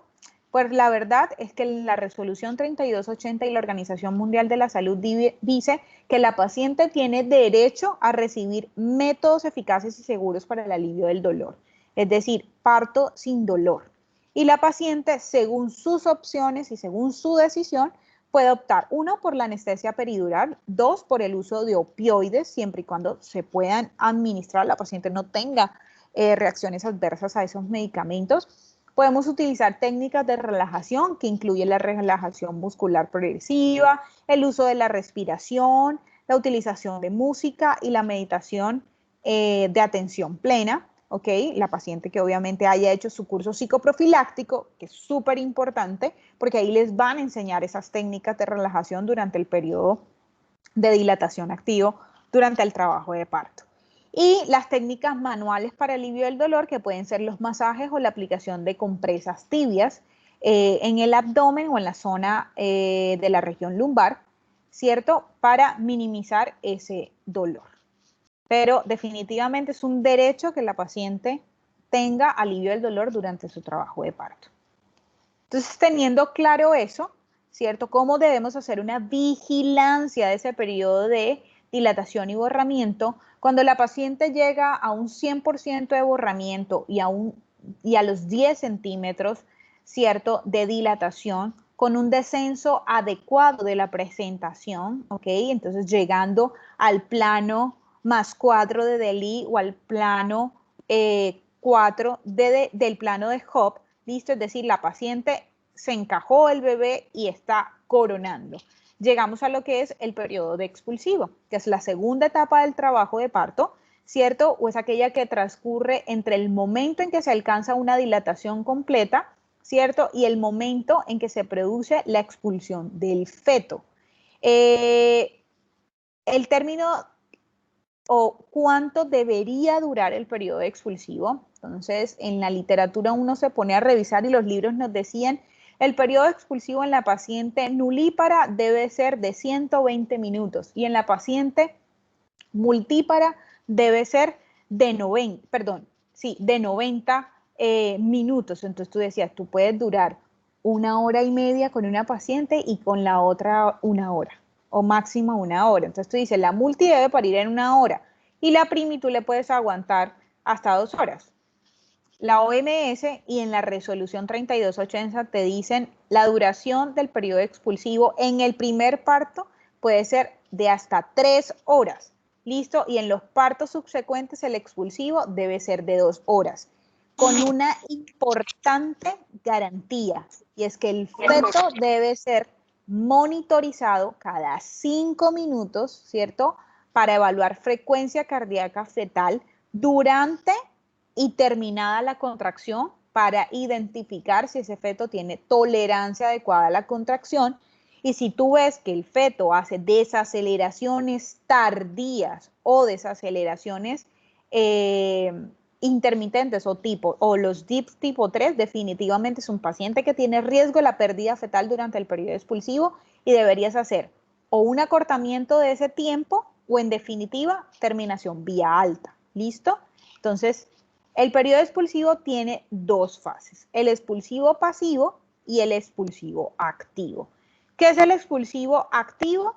Listo, es cuando ya tenemos coronamiento y vamos a tener expulsión de los hombros. El expulsivo pasivo es ese proceso donde tenemos contracciones uterinas regulares, le decimos a la paciente que se ayude con el pujo, ¿cierto?, dirigido por nosotros para poder lograr un coronamiento adecuado, ¿ok? Y una expulsión adecuada del feto. Entonces, ¿cuáles son las recomendaciones en este periodo de expulsivo?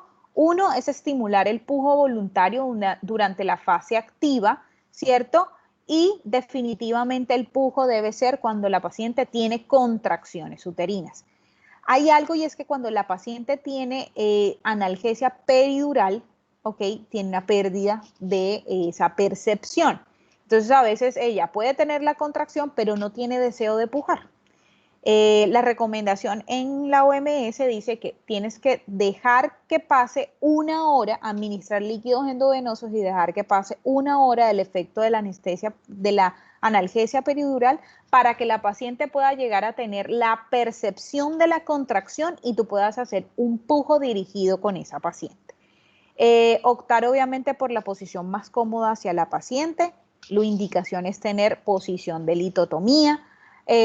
No necesariamente debemos hacer presión en el fondo, en el expulsivo activo para poder hacer acortamiento, es decir, la maniobra de Christeller, no lo hacemos, tiene riesgo de ruptura, tiene riesgo de traumatismos durante el trabajo de parto, ¿ok? Tanto para bebé como para la mamá. Entonces, definitivamente la tenemos un poquito descartada esa maniobra, y la episiotomía solamente en casos que son indicados. ¿En qué casos son indicados hacer episiotomía? Pues definitivamente en aquella paciente que tenga un periné corto, que tenga un periné cicatrizal, o que tú veas que definitivamente vamos a tener riesgos de desgarros. Recuerda que el desgarro es una ruptura de los tejidos de forma desordenada, mientras que la episiotomía es un corte, ¿cierto?, lineal de esos tejidos y obviamente organizado. Entonces, el periodo del expulsivo, entonces, como lo habíamos dicho, es un expulsivo pasivo y un expulsivo activo. El expulsivo pasivo es la contracción más el pujo dirigido para lograr el coronamiento, ¿cierto?, de la cabeza fetal, como lo podemos ver en esas dos imágenes primeras. Cuando ya tenemos coronamiento, aplicar la maniobra de Riget modificada para evitar desgarros a nivel del periné. Cuando ya tenemos la expulsión de la cabeza fetal, debemos ayudarle a ese bebé a poder salir.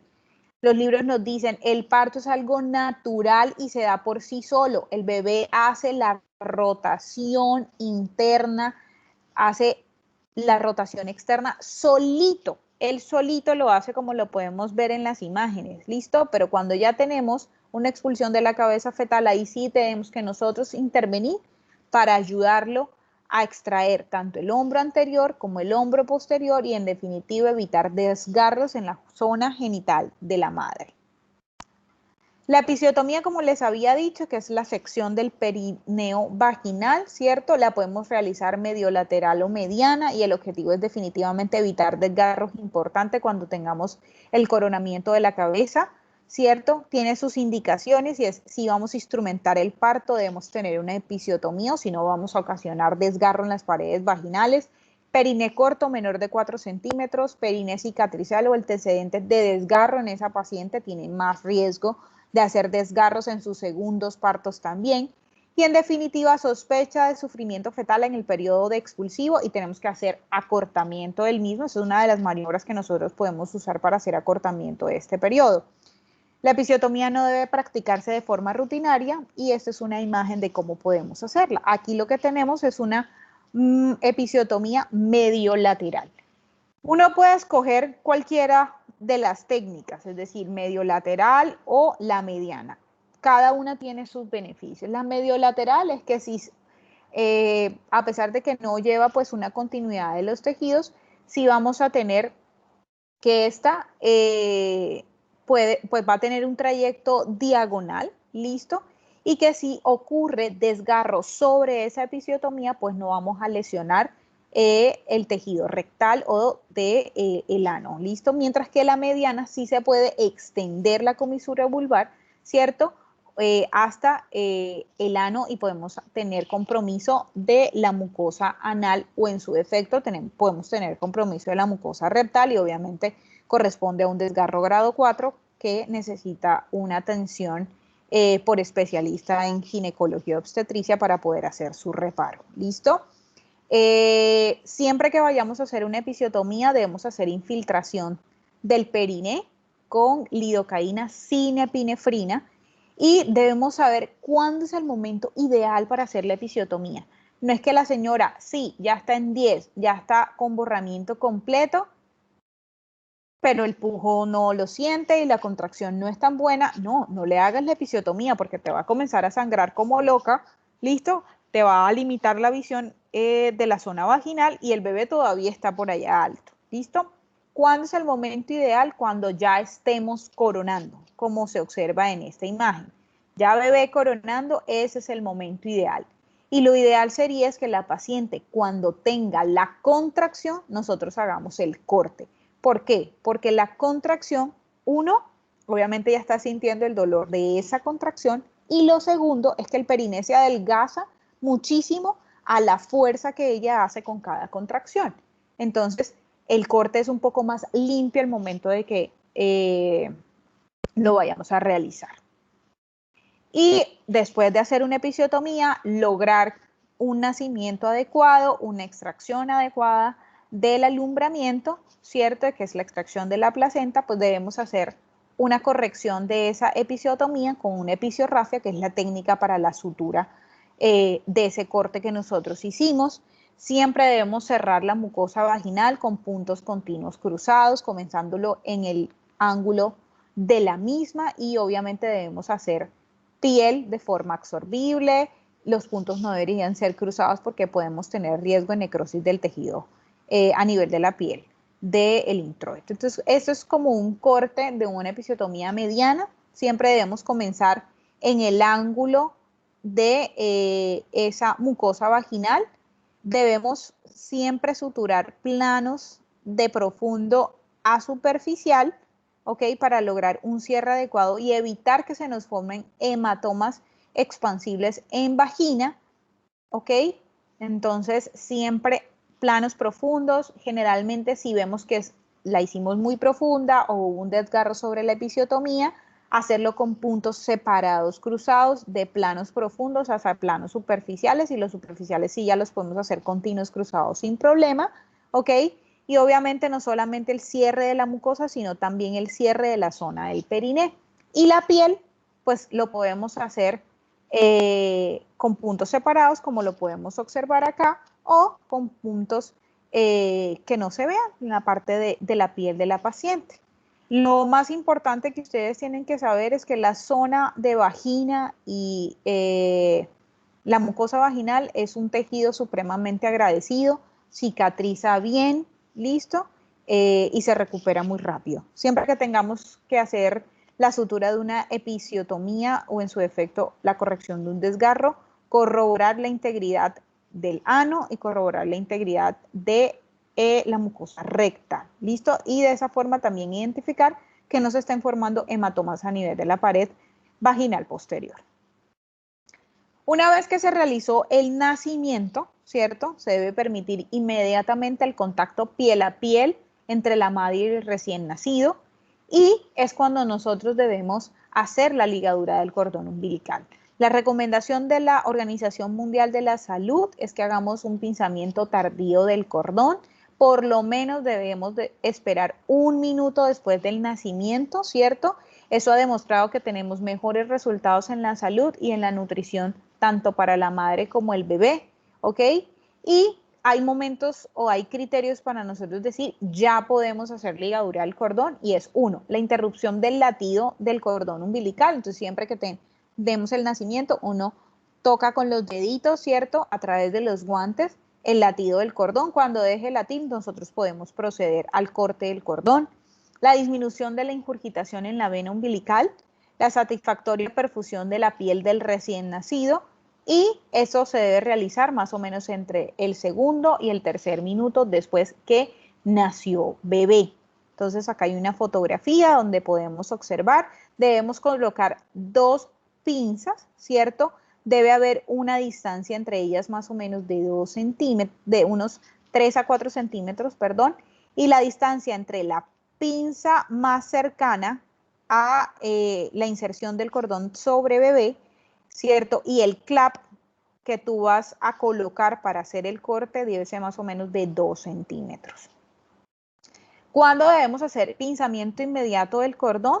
Cuando tenemos desprendimiento de placenta, placenta previa, ruptura uterina, desgarros del cordón o un paro cardíaco materno. Pero hay una patología supremamente importante que debemos hacer pinzamiento inmediato y sin ordeñar el cordón, y es cuando tenemos el riesgo de isoinmunización, es decir, mamá con grupo sanguíneo RH negativo, listo, con papá positivo, que no sabemos qué tipo de sangre es bebé y corremos el riesgo de que pueda tener isoinmunización. Entonces, obviamente, la complicación no es para este bebé, aunque él tiene riesgo de hiperbilirrubinemia, ¿ok? Y de ictericia durante ese periodo neonatal, sino que el riesgo es para los futuros embarazos, porque si la paciente ya está isoinmunizada, esos próximos embarazos, esos próximos bebés tienen riesgo alto de hacer hidrops por anemia, por destrucción de los glóbulos rojos, por la isoinmunización o la incompatibilidad RH con su madre. Y por último tenemos el periodo de alumbramiento, que corresponde el periodo que va entre el nacimiento del feto y la expulsión de la placenta. En este lapso, la placenta se va a separar de la inserción junto a las membranas y se van a expulsar por el canal vaginal. Está comprendido, uno, por el desprendimiento de la placenta, por el desprendimiento de las membranas y por el descenso de la misma a través del canal del parto. Requiere un manejo activo y el objetivo principal es minimizar los riesgos de una hemorragia postparto y la retención de tejidos ovulares. Entonces, la recomendación tanto de la OMS como en la resolución 3280 que nos rige es que se recomienda que todos los nacimientos tengan uso de uterotónicos para prevenir la hemorragia posparto durante el alumbramiento. La indicación es colocar 10 unidades de oxitocina, sea intramuscular o endovenoso, si tenemos una vía permeable, ¿cierto? Es el medicamento uterotónico de elección para la paciente en el trabajo de parto y para prevenir la hemorragia posparto. Y en el caso de que no tengamos la disposición de la oxitocina, debemos utilizar otros medicamentos uterotónicos, que en este caso sería la metilergometrina, que es el Metergin, listo, que se puede colocar intramuscular, ¿ok? Y también podemos utilizar el misoprostol, que es de preferencia vía oral o sublingual, 600 microgramos. Antes utilizábamos la vía rectal, pero ya la quitamos y la recomendación por la resolución es vía sublingual u oral y no rectal, ¿listo? Pero cuando tenemos el acceso venoso de la paciente, la recomendación es la administración de 5 a 10 unidades en infusión lenta, diluida en 10 cc de cristaloides en un tiempo no inferior a 3 minutos. La oxitocina ocasiona un efecto secundario si se pasa muy rápido y es sensación de dolor torácico, ¿listo? Entonces, para evitar esa sensación, mejor ponerla lenta a los 3 minutos por vía endovenosa. Si la colocamos intramuscular, la paciente no tiene ningún efecto secundario por el medicamento. La colocación del misoprostol, como lo habíamos descrito, es por vía sublingual para la profilaxis durante el alumbramiento, cuando no tengamos disponibilidad de la oxitocina, y como les había dicho, la recomendación por vía rectal pues ya no es tan fuerte. Debemos hacer tracción controlada del cordón, ¿ok? Que corresponde a la maniobra de Dublin. Entonces, contracción controlada, un poco de masaje a nivel del fondo uterino para evitar la eversión uterina, pero el masaje no debe ser ni continuo ni fuerte, porque también podemos ocasionar traumatismo, sino que debe ser un masaje suave, listo, e intermitente. Sumado a eso, cuando veamos que la placenta ya se ha desprendido, debemos hacer una rotación de las mismas, como si envolviéramos, como si hiciéramos que ella rotara en su mismo eje o hiciera giros sobre su mismo eje, con el objetivo de que, uno, no se desprendan los cotiledones y que las membranas amnióticas salgan en conjunto o con la placenta y que no se retengan dentro del útero, ¿listo? Y verificar cada 15 minutos que obviamente el útero esté contraído. Existen dos tipos de mecanismos del alumbramiento, el mecanismo tipo Schulzen o lo conocido como la cara fetal y el mecanismo tipo Duncan o conocido como la cara materna, y depende de cómo se forma el hematoma retroplacentario. Entonces, si el hematoma retroplacentario se forma a nivel central, va a ir aumentando el tamaño y va a hacer que la placenta se desprenda a nivel central, colapsándose por encima de esas membranas ovulares y obviamente al desprenderse, ¿cierto? Va a salir la cara bonita, la cara donde está el cordón y se van a ver los vasos placentarios con las membranas ovulares por encima. Y después de que tengamos esa salida de la placenta, pues vamos a tener una pérdida final, que es la pérdida que viene del hematoma retroplacentario. Mientras que el mecanismo tipo Duncan o la cara materna, la placenta se desprende a nivel de uno de los bordes. Entonces, cuando llega hasta el centro, lo que hace es que lo que se expulsa primero es el borde placentario, ¿cierto? Es lo más notorio, entonces lo que vamos a ver son los cotiledones, ¿ok? Sangrantes, y en la parte de adentro, pues vamos a ver la parte de las membranas ovulares. De igual forma, cada vez que nosotros tengamos un alumbramiento, independientemente del mecanismo, debemos valorar la placenta, identificar los cotiledones, contarlos para saber si están completos o no están completos y obviamente revisar la cavidad tanto vaginal como la cavidad uterina para identificar que no tengamos retención de restos placentarios. Una imagen vale más que 1000 palabras, entonces desprendimiento tipo Duncan, las membranas fetales, cordón umbilical, perdón, el Schulze, y el tipo Duncan, pues vamos a observar los cotiledones de primero. Y obviamente la exploración del cordón es supremamente importante, verificar que tengamos 2 arterias, una vena en el cordón. Entonces, el objetivo del alumbramiento, como les había indicado, y el manejo activo del alumbramiento está en función de la prevención de la hemorragia posparto. ¿Listo? La hemorragia posparto se considera como una de las primeras causas de muerte en Colombia. La primera causa de muerte en Colombia corresponden a los trastornos hipertensivos del embarazo y la segunda es la hemorragia posparto. La tercera es la sepsis, ¿listo? Infecciones, tanto durante la gestación como en el posparto. ¿Ok? Entonces, como sigue siendo una de las primeras 3 causas de muerte, nosotros tenemos la obligación de hacer un manejo activo para prevenir la hemorragia posparto. Recordar que en la primera hora la paciente puede perder más de la mitad de su volemia y morir por un choque hemorrágico. ¿Listo? Entonces, se considera que la primera hora es la hora de oro para garantizar una supervivencia que está relacionada principalmente con la severidad del sangrado y la duración del choque. Una paciente con un parto vaginal normal, sin ningún tipo de complicaciones, tiene una pérdida de sangre entre 300 y 500 cc.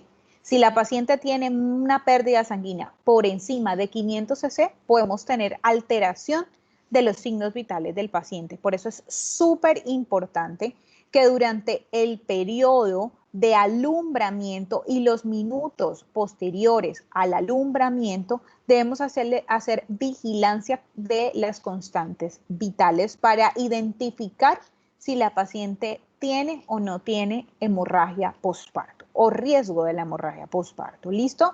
Entonces, ¿qué debemos evaluar? 1, el volumen y la pérdida sanguínea, ¿ok? Depende del kilo de peso de la paciente. Valorar el sensorio, la perfusión, el pulso, la presión arterial sistólica, el grado de choque y si necesita o no necesita terapia transfusional. Entonces, como les dije, siempre previniendo la hemorragia posparto. La atención tras el nacimiento, pues corresponde a las primeras 24 horas del nacimiento, que corresponde a lo que es el puerperio inmediato. Tenemos que tener una evaluación del tono muscular del útero. Lo ideal es que durante la primera hora sea cada 15 minutos, ¿ok?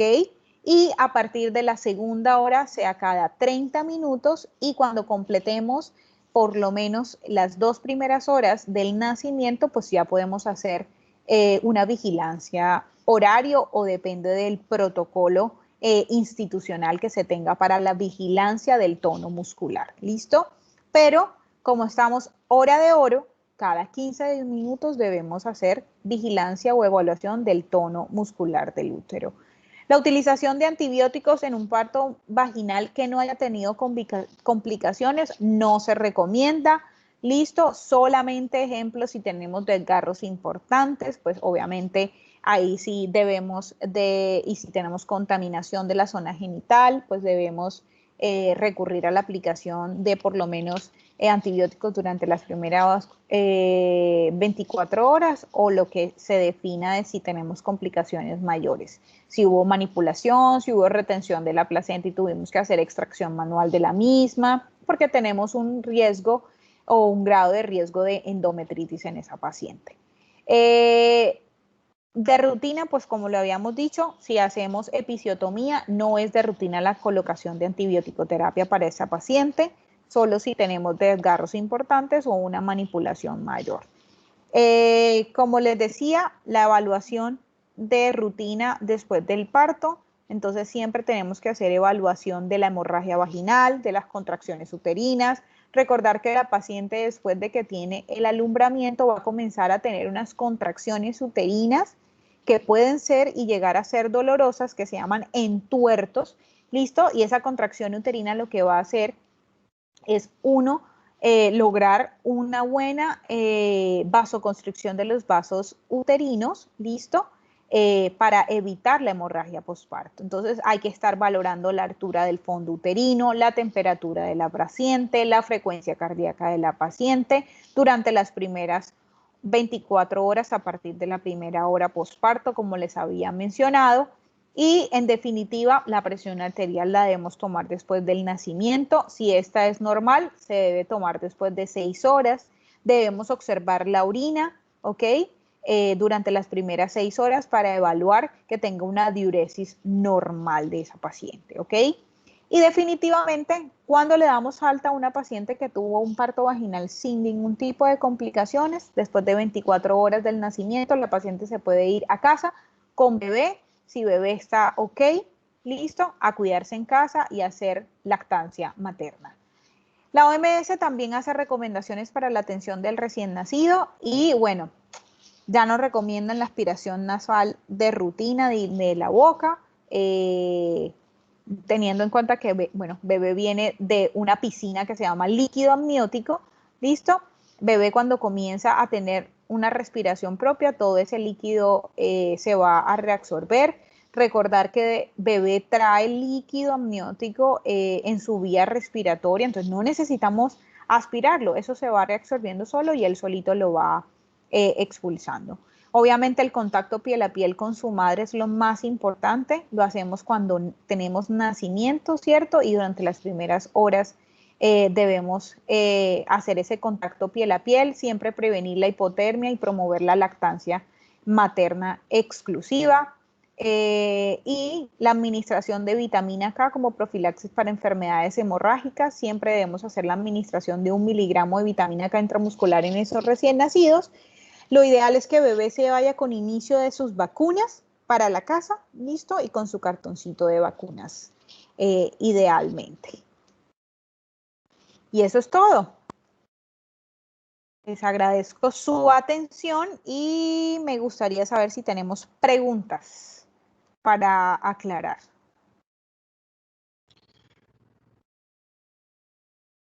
Gracias, Aileen. La verdad, bastante detallado y cubierto, yo pienso, todos los aspectos más importantes que tienen que ver con la vigilancia del trabajo de parto y el parto. Sí, señor. Aileen, yo quisiera, bueno, les recomiendo a los estudiantes que si tienen alguna pregunta la hagan pasar por el chat. Okay. De pronto, a modo de precisar algunas cosas en el sentido de que parecieran muy obvias y tú las dijiste claro, pero es quizás uno de los dilemas a los que se enfrenta el médico cuando ya empieza en su práctica diaria en un servicio de urgencia. Y parece mentira, pero a veces no saben definir un trabajo de parto, no saben identificarlo en una paciente que se presenta a una urgencia y toca definir si la paciente está o no en trabajo de parto, ¿cierto? Vamos Sí, señor.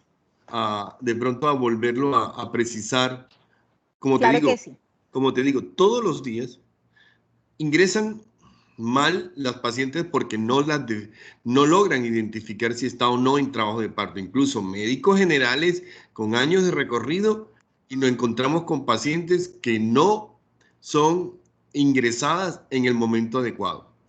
Obviamente nos vamos a referir a pacientes de bajo riesgo, que es a lo que normalmente ellos Sí. se van a enfrentar.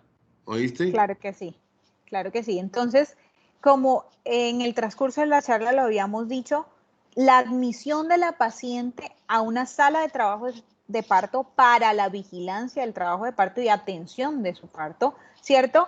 debe estar basada en 3 criterios súper importantes. 1, la existencia de dinámica uterina regular. Entonces lo decíamos, en 10 minutos deben de haber de 3 a 4 contracciones, ¿cierto? Con una duración de 60 segundos, con una intensidad adecuada y con un intervalo de contracción a contracción más o menos de 2 minutos, ¿ok? Que eso genere cambios a nivel cervical, que debe ser un borramiento cervical mayor del 50% y una dilatación del cuello mayor de 4 centímetros, para nosotros poder definir que la paciente está en un periodo de dilatación activa, ¿ok? Y poder así ingresarla a sala de partos. Lo que no está dentro de esos 3 criterios, en definitiva, puede ser valorada con una monitoría de esa paciente, definir que no tenga pérdida del bienestar fetal, se puede enviar a casa con signos de alarma y recomendaciones para volver. Recordar que el preparto o la fase de latencia del trabajo de parto puede durar hasta 1 semana. Entonces, no porque la paciente tuvo expulsión del tapón mucoso y medio ya arrancó con las contracciones uterinas, nosotros la vamos a ingresar. Porque lamentablemente lo que va a suceder al ingresar una paciente en un periodo o en una fase de latencia es que va a tener una estancia prolongada, quizás va a terminar en una conducción del trabajo de parto, una prolongación de ese mismo trabajo de parto con múltiples intervenciones y al final va a terminar en una cesárea. ¿Listo? Por un ingreso inadecuado en el momento de la primera valoración. Gracias, Eileen. Yo tenía otro aspecto que quisiéramos también que precisemos. Una vez que la paciente está con borramiento y dilatación completas, ¿cuál es el momento ideal para pasarla a la sala de expulsivo? ¿Cierto? Porque resulta que a veces sí, ya está completa y entonces la pasamos, o dice el médico que está a cargo, la pasa a un expulsivo, 1 hora, 1 hora y media, 2 horas en expulsivo, agota a la paciente, pone al bebé en sufrimiento fetal porque hubo y terminó en cesárea. Inoportuna decisión o una decisión incorrecta para precisar el momento de pasarla a la sala de expulsión. ¿Podríamos aclararnos sí, claro estos requisitos claves para evitar esta morbilidad que se genera a partir de una toma de decisiones inadecuada? Sí, señor. Entonces, como lo hablábamos en el periodo expulsivo, a pesar de que es la etapa donde ya tenemos una completa dilatación y un completo borramiento, nosotros también tenemos que tener en cuenta el grado de descenso de la cabeza fetal. ¿Listo? ¿Por qué? Porque es que yo puedo tener, como lo decía el doctor Armando muy bien, una dilatación completa, un borramiento completo, pero el feto todavía está en plano cero, ¿cierto? Es decir, encajado, pero no ha hecho descenso.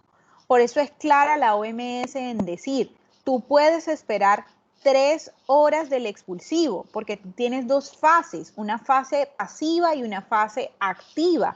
El expulsivo es activo, ¿cierto? Cuando la paciente está completa, tiene un descenso adecuado de la presentación, es decir, que está en +4 de Delis o en plano 4 de Hope. ¿Listo? Es decir, que ya está coronando y en ese momento es que tú la vas a pasar a la sala o al tocófano, ¿ok? Para que hagas estimulación de la contracción y hagas un pujo dirigido y que ese momento del nacimiento sí no pueda ser, pues obviamente, tan prolongado, debería ser menor de 1 hora. Pero como es claro, podemos esperar hasta 3 horas de ese periodo de expulsivo, porque tenemos una primera fase, que es el expulsivo pasivo, cuando realmente logramos los 3 criterios que son dilatación completa, borración completa y obviamente el descenso adecuado de la presentación. Pero sí, la pasamos cuando está completa, cuando está borrada y cuando ya tenemos un plano de por lo menos un +3 en Delis. ¿Listo? Para pasarla. Porque ya sabemos que haciendo pujos dirigidos vamos a lograr un coronamiento adecuado de la cabeza fetal y obviamente una extracción del feto, un nacimiento adecuado de ese bebé.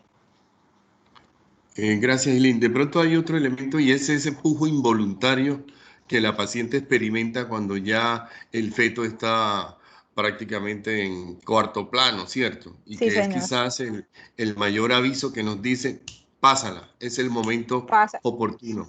Y yo quiero que de pronto reafirmemos, hoy día ya no es tanto el tiempo, es la vigilancia del bienestar fetal a través del seguimiento de la frecuencia cardíaca fetal que tenemos que estar haciendo cada 5 minutos con esa paciente ya en periodo expulsivo. Porque antes Sí, decíamos, no, señor. máximo 2 horas, 1 hora en la multípara, 2 horas en la primi, y si no, pásala a operar. Eso hoy está revaluado, ¿cierto?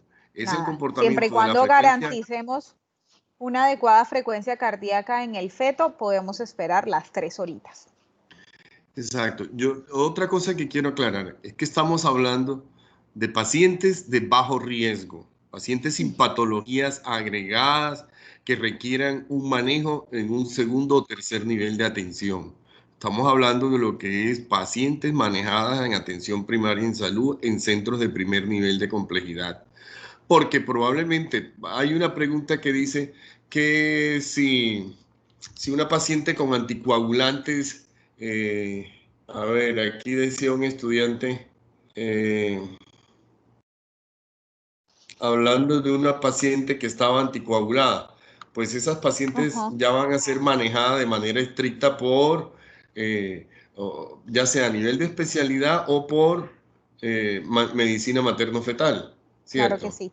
Sí, señor. Entonces, Sí, claro, estamos. toda la charla está enfocada en una paciente de bajo riesgo, sí, que no tiene morbilidad asociada para el embarazo. Dice, una multigesta ya dilató 9 centímetros y no ha borrado 100%. Sin membranas, me imagino rotas. ¿Se inicia inducción? Es una pregunta de un estudiante. A lo mejor nosotros tenemos de pronto como unos conceptos básicos acerca de los procesos de borramiento. En una multípara es posible que por el edema que sufre el cuello o por el engrosamiento que sufre, es probable que no podemos asimilar el comportamiento del borramiento cervical de una multípara al de una nulípara. Pero estos son fenómenos fisiológicos que se van a comportar de manera diferente, porque él dice, si ya dilató 9 centímetros y no ha borrado 100%, se inicia inducción, pues esto lo va a definir es la regularidad de las contracciones uterinas. Si las contracciones están irregulares, probablemente hacer una amniorexis, ese contacto de la presentación cefálica con el cuello, se ha visto que puede provocar una estimulación y un reinicio de la actividad uterina, pero no, dice, no es de que eso sea condición sine qua non para una inducción. Usamos la oxitocina para regularizar la actividad uterina cuando a veces entra en periodos de irregularidad de la actividad uterina. Otra, déjame y te comento otras preguntas que hacen aquí.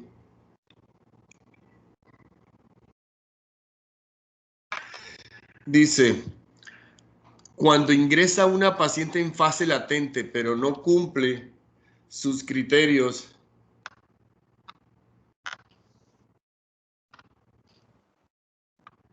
no se ve el resto. Dice, cuando ingresa una paciente en fase latente, pero no cumple con criterios, debe ser de hospitalización, porque no se vio el resto de lo que anotó en la pregunta. Yo quisiera de pronto, Ailín, aclarar. La Sí, fase señor. latente forma parte del trabajo de parto.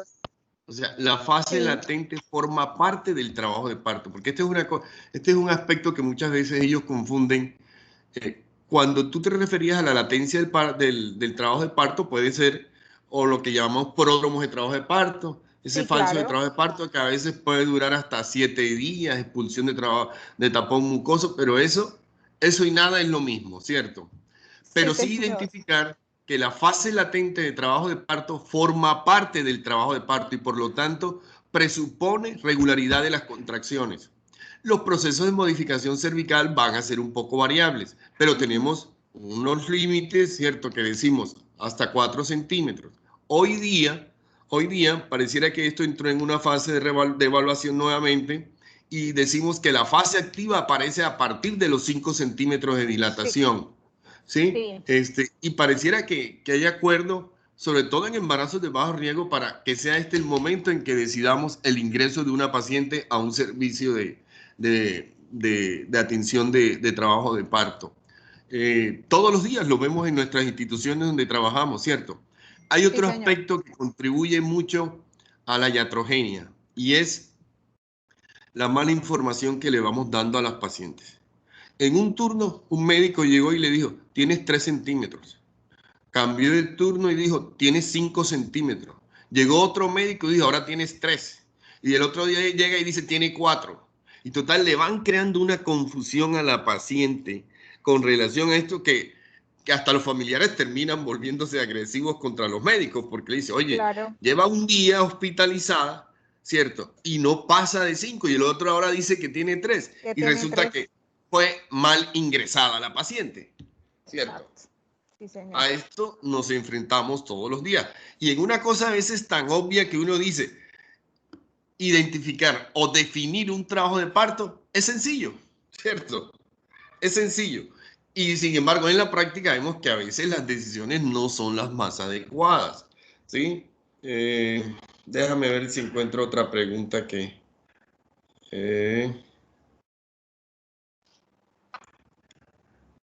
dice, ¿cuándo se considera que la inducción y la conducción es fallida? Bueno, es muy importante. Hay pacientes que tienen criterio de inducción y hay pacientes que tienen criterio de hacer conducción del trabajo de parto. Cuando nosotros tenemos definitivamente una prolongación de la fase activa de la dilatación y el borramiento y vemos que la paciente tiene todas las condiciones adecuadas para finalizar un trabajo de parto, pues hacer un parto vaginal, ¿ok? Podemos hacerle conducción con oxitocina. El que yo haya mencionado de que la OMS no recomienda el paquete de manejo activo no quiere decir que no lo podamos hacer, porque cuando ya identificamos prolongación de la fase de dilatación, sí podemos hacer intervenciones, ¿ok? Y dentro de esas intervenciones incluye la conducción con oxitocina. Nosotros podemos hacer conducción, ¿ok? En una paciente que ya arrancó un trabajo de parto espontáneo. Si nosotros vemos que ya tenemos 8 y 12 horas, ¿ok? Con esa paciente expuesta a oxitocina y no vemos un progreso adecuado, ¿ok? Podemos hacer dos cosas. O parar, y depende mucho del momento o de la dilatación de la paciente, ¿ok? Y de la regularidad de la contracción. Recuerden que ambas cosas van de la mano, ¿ok? Si yo tengo una regularidad en las contracciones, debo tener una respuesta de los cambios cervicales, ¿ok? Entonces hay que valorar si los cambios cervicales no se están dando y por qué no se están dando. Porque si tenemos buenas contracciones, no hay ninguna razón por la cual el cuello no dilate adecuadamente. Entonces hay que darnos cuenta si tenemos otro tipo de distocias que más que todo tienen que ver con la parte de los tejidos cervicales o vaginales que estén ocasionando que no haga una buena dilatación. ¿Listo? Pero si en definitiva nosotros vemos que la conducción no nos dio resultado, ¿ok? En conducciones en paciente que ya inició un trabajo de parto, definitivamente uno puede darle chance, darle pausa, hidratarla, que descanse, listo, más o menos entre 8 y 12 horas, ¿ok? Y volver a hacer el estímulo con la oxitocina, ¿ok? Eso lo podemos hacer. Cuando tenemos inducciones, ¿ok? Las inducciones por literatura uno encuentra que puede hacer inducciones del trabajo de parto, ¿ok? Y lo puedes hacer 3 veces, ¿ok? Para considerarse que es una inducción fallida. Pero lamentablemente